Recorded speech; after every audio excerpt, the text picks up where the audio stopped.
आज के वीडियो में हम समझेंगे कि स्पेक्ट्रल लाइब्रेरी क्या होता है। इसमें दो वर्ड्स हैं, एक तो स्पेक्ट्रल है, दूसरा लाइब्रेरी है।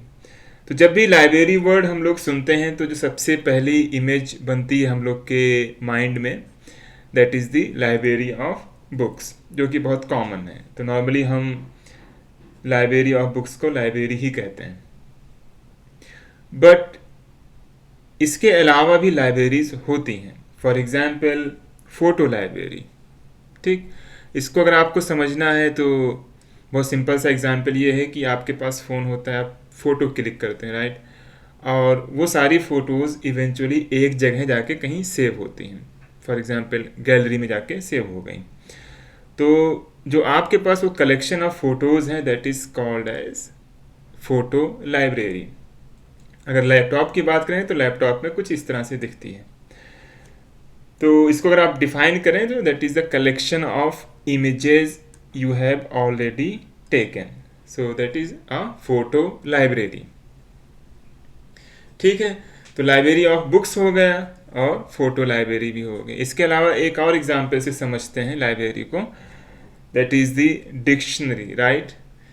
थोड़ा सा अलग सा है ये, बट इसको भी हम लाइब्रेरी के डेफिनेशन में फिट कर सकते हैं। कैसे? डिक्शनरी में होता क्या है कि बहुत सारे वर्ड्स होते हैं, उनके मीनिंग्स होते हैं। ठीक, तो आप ऐसे समझें कि that's a collection of words, जिसको हम कहते हैं डिक्शनरी। तो इसको हम कह सकते हैं कि library of words. Make sense? अगर आपको डिफाइन करना है, so dictionary is the collection of words with known meanings. So dictionary को भी आप लाइब्रेरी की तरह इस्तेमाल कर सकते हैं समझने के लिए। तो हमें क्या समझ में आया कि जहाँ भी कलेक्शन ऑफ आइटम्स होते हैं या कोई भी थिंग्स है, उसको हम लाइब्रेरी कह सकते हैं। जैसे कलेक्शन ऑफ इमेजेस है, कलेक्शन ऑफ वर्ड्स है, कलेक्शन ऑफ बुक्स हैं। तो अगर इन जनरल आपको डिफाइन करना है लाइब्रेरी वर्ड, तो उसे आप डिफाइन कर सकते हैं कलेक्शन ऑफ समथिंग। तो कलेक्शन ऑफ नोन इंफॉर्मेशन और नोन आइटम। ये भी इंपॉर्टेंट है कि जो भी आप स्टोर करते हैं वो आपको पता होता है आपने क्या स्टोर किया है। कोई अननोन चीज़ ऐसी नहीं होती कि आपको पता नहीं होता है। So collection of known information, that is called as library. चलिए अब बात करते हैं स्पेक्ट्रल लाइब्रेरी। अब स्पेक्ट्रल लाइब्रेरी आप कैसे डिफाइन करेंगे? तो यहाँ भी अगर आप देखें तो एक टर्म है यहाँ पे स्पेक्ट्रल। स्पेक्ट्रल को ऐसे समझिए कि ये स्पेक्ट्रा है। ठीक, तो अब जैसे ये कलेक्शन ऑफ इमेजेस था, कलेक्शन ऑफ वर्ड है, तो ये स्पेक्ट्रल लाइब्रेरी क्या होगा? Collection of spectra. तो इसको डिफाइन करेंगे collection of many known spectra, that is called as spectral library. समझ में आ गया? अब नेक्स्ट क्वेश्चन ये आता है कि व्हाट इज स्पेक्ट्रा। तो स्पेक्ट्रा प्लूरल फॉर्म है स्पेक्ट्रम का। तो अगर एक से ज़्यादा स्पेक्ट्रम है तो उसको हम स्पेक्ट्रा कहते हैं। ठीक है, अब नेक्स्ट क्वेश्चन ये है कि व्हाट इज स्पेक्ट्रम। इसको आप डिफाइन कैसे कर सकते हैं या किस तरह से इसको आप समझ सकते हैं कि स्पेक्ट्रम होता क्या है। तो स्पेक्ट्रम सिंपली जो ग्राफ दिखता है जब भी कोई हम सैंपल रन करते हैं मास स्पेक पे, तो कुछ इस तरह का ग्राफ दिखता है, that is called as spectrum. अगर इसको थोड़ा सा समझें हम, तो इसमें वाई एक्सिस पे हमारा है ये इंटेंसिटी और एक्स एक्सिस पे है m बाई जी वैल्यू। तो m बाई जी वैल्यू क्या है? मास टू चार्ज रेशियो। ठीक है, तो y एक्सिस पे होगी इंटेंसिटी, x एक्सिस पे m बाई जी रेशियो हो गया, और ये जो आपको पीक दिख रही है ये आयन की इंटेंसिटी है। तो जिसकी जितनी इंटेंसिटी उसकी उतनी अबंडेंस। तो यहाँ पे अगर आप कंपेयर करें कि फॉर एग्जांपल ये आयन नंबर 1 है, ऐसे समझने के लिए आयन नंबर 2 है, आयन नंबर 3 है और आयन नंबर 4 है। ठीक, तो इन चारों में सबसे ज़्यादा अबंडेंस इस वाले आयन की है और सबसे कम किसकी है? इसकी। कैसे मालूम चला? हमने यहाँ से कंपेयर किया तो इसकी इंटेंसिटी यहाँ पे आ रही है और इस वाले की तकरीबन यहाँ पे आ रही है। तो इसकी ज़्यादा, इसकी कम है। तो ये एक सिंपल स्पेक्ट्रम है जब आप कोई सैंपल रन करते हैं, और स्पेक्ट्रम को इसको हम MS स्पेक्ट्रम भी कहते हैं। खैर, इस स्पेक्ट्रम को अगर हम दूसरे फॉर्म में रिप्रेजेंट करें तो हम टेबल के फॉर्म में रिप्रेजेंट कर सकते हैं। वो कैसे करेंगे कि जो M/G वैल्यूज़ हैं उसको हम टेबल के फॉर्म में लिख सकते हैं। फॉर एग्जांपल, यहाँ पे हम जो टेबल बना रहे हैं तो पहला कॉलम में हम नंबर, जो आयन की नंबरिंग की है वो है, और सेकंड में M/G वैल्यू है, और थर्ड वाले में इंटेंसिटी है। तो जो फर्स्ट आयन था उसकी M/G वैल्यू हमने यहाँ से उठा के लिख दी 71, और इंटेंसिटी एक अप्रॉक्सीमेट वैल्यू है तो हमने 42 यहाँ पे लिख दिया। उसी तरह से अगर हम सेकंड वाले आयन की लिखें तो M/G वैल्यू 159 हो गई, और करस्पॉन्डिंग इंटेंसिटी तो 159, और करस्पॉन्डिंग इंटेंसिटी हमने एक अप्रॉक्सीमेट 65 लिख दिया। उसी तरह से अगर हम थर्ड वाले आयन की लिखें यहाँ पे तो 387, और करस्पॉन्डिंग इंटेंसिटी 50, और लाइकवाइज फोर्थ आयन की 90 और M/G वैल्यू 500.2537। तो अब दो तरीके से आप स्पेक्ट्रम को इमेजिन कर सकते हो। एक तो आपको इस तरह से आप इमेजिन कर सकते हो कि स्पेक्ट्रम बना हुआ है।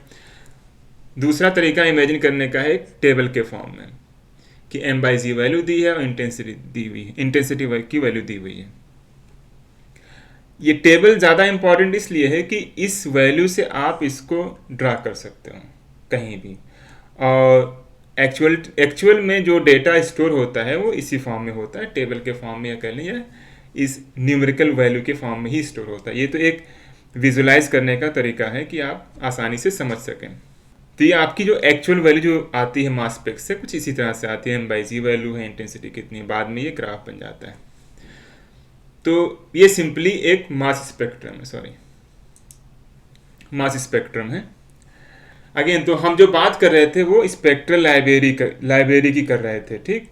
तो स्पेक्ट्रल लाइब्रेरी क्या है? That's the collection of spectrum. और स्पेक्ट्रम क्या होता है हमने यहाँ पे देख लिया कि स्पेक्ट्रम को आप ऐसे इमेजिन कर सकते हो अपने माइंड में। अब नेक्स्ट बात करते हैं कैसे किसी भी स्पेक्ट्रल लाइब्रेरी को हम क्रिएट कर सकते हैं, ठीक है। तो जो सबसे पहला स्टेप होता है किसी भी लाइब्रेरी को क्रिएट करने के लिए, आप कोई एक नॉन सैंपल होगा उसका आपको मास स्पेक करना है, और जब आप मास स्पेक करेंगे तो उसका एक MS स्पेक्ट्रम आएगा। तो हमने सेम एग्जांपल यहाँ पे ले लिया है जो अभी हमने बात की थी। इस तरह का स्पेक्ट्रम आ गया MS, और सेम चीज़ इसको हम एक टेक्स्ट के फॉर्म में लिख सकते हैं इस तरह से, ठीक है। अब जो नेक्स्ट स्टेप होगा इसमें कि इन M/G वैल्यू और जो करस्पॉन्डिंग इंटेंसिटी है इनको असाइन करना या इनको आइडेंटिफाई करना। तो जो सेकंड स्टेप है, spectra are confidently identified using protein databases. So protein databases for example UniProt है, ऑनलाइन मिल जाता है।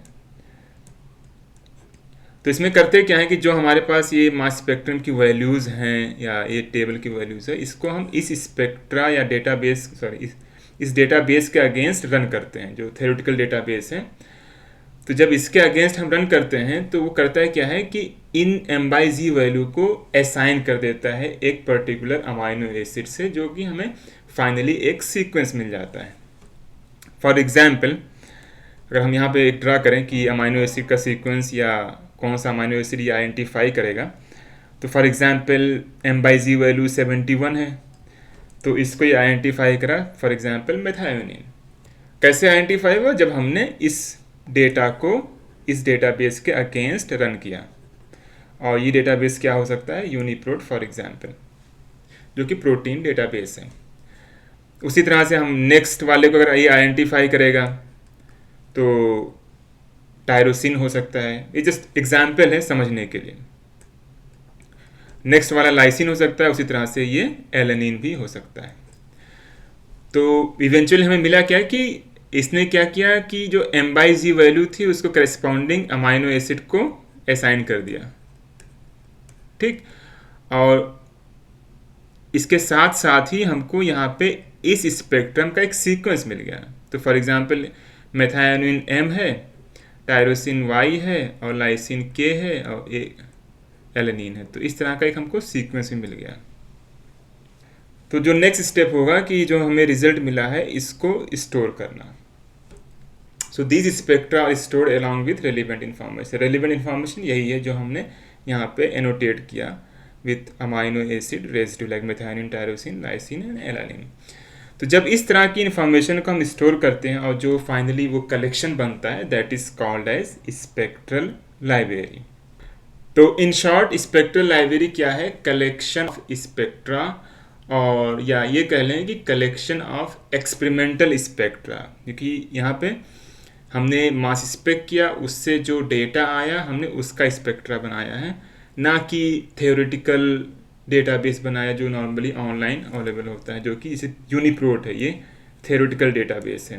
बट स्पेक्ट्रल लाइब्रेरी ये एक्सपेरिमेंटल डेटाबेस है, not the theoretical one, experimental database. ठीक है। अब जब आपका स्पेक्ट्रल लाइब्रेरी बन जाता है तो फिर आप जब अननोन सैंपल रन करते हैं, उन सैंपल को इस लाइब्रेरी के अगेंस्ट आप रन करके उसको आइडेंटिफाई कर सकते हैं।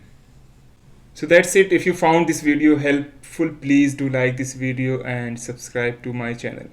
Thank you so much for watching.